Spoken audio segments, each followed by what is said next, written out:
So, ayun, magandang araw. Ako nga po pala si Jerin Serviano. Yun, demo ko lang po yung ating latest na lalabas, si Honor Magic Pad 3.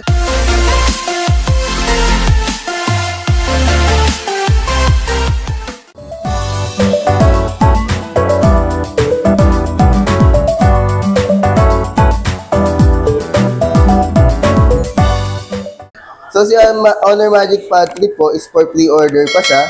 So, ang official releasing date natin sa kanya is this coming September 13. So, si Honor Magic Pad 3 po is nagkakahalaga siya ng 49,999. Ayan. Then, meron siyang 13.3K inch na screen display. And then, naka 3.2K naman po yung kanyang screen display resolution. So, siya naman po is naka 165Hz naman po yung kanyang screen refresh rate. Kaya kung gagamitin siya pang gaming or pang multitasking, tamang-tama lang po yun sa kanya. And then, meron na din po siyang AI-empowered PC level productivity. So, si Honor Magic Pad 3 po is parang laptop na din talaga siya sa kanyang design and then sa kanyang laki ng screen size. Pagdating naman po sa processor, naka-Snapdragon 8 Gen 3 na siya. Yan, naka 4 nanometer. And then, ayun po, ang laki na din po ng battery niya, naka 12,450 na silicon carbon battery. And then, fast charger na din siya ng 66 watts Honor Supercharge.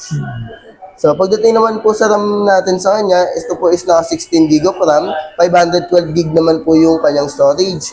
So, dito po, kayang-kaya niya po mag-handle up to 24 running application sabay-sabay. Pwede kayo mag-open ng isang application.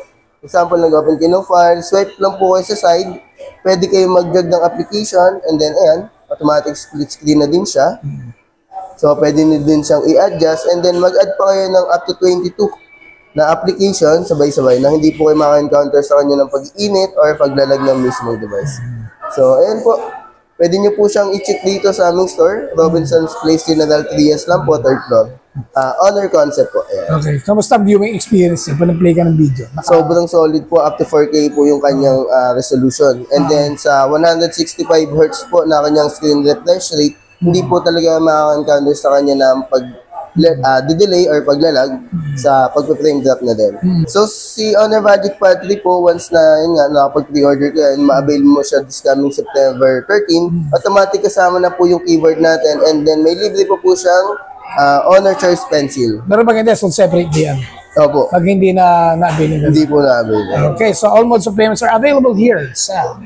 Dito po, pwede po natin siya ma-avail via home credit and then credit cards, G-Gift transactions, and then, syempre, lalong-lalo cash. Okay, so invite ka na. Punta na rito. Opo, so ayun po, hanapin niyo lang po ako. Pangalan ko po is Jerin Serviano. Ayan, 3rd floor lang po, Honor Concept. So, pwede po kayo mag-visit dito para ma-demo din po namin sa inyo ng actual.